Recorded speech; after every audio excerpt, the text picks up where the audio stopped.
Hello, Living Waters. Welcome back. It is the office coffee edition. So my afternoon, your morning, or whenever you're watching it, maybe it's your afternoon, second cup as well.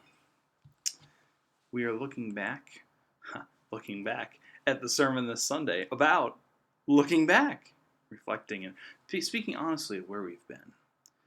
Again, it's part of our part two of the sermon series, right? We have been through a lot the last 18 months. That the pandemic will always be with us in some ways. We get to decide how we tell that story and how we process what we've been through. And this is something that has happened a lot to the people of God, believe it or not. Again, not pulling this out of thin air, but Scripture. Let's turn to Exodus 12. This is the passage of the Passover.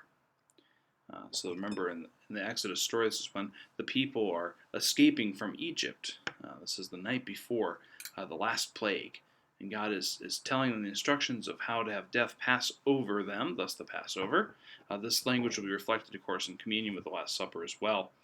Which, if you remember, why does the Last Supper happen? In some ways, Jesus, being a Jewish man, is celebrating the Passover. God's connecting the dots pretty obviously for us in case we missed any of the clues along the way of who Jesus is. But why are they celebrating the Passover?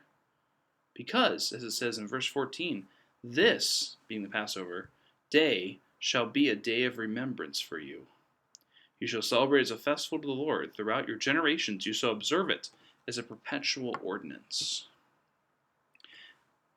The people of God remember. They remember where they've been.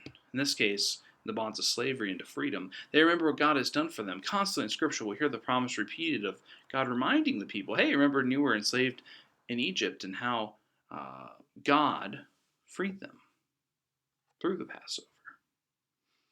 Even today, the people of the Jewish faith observe the Passover each and every year. It's a major festival and holiday for them in their faith.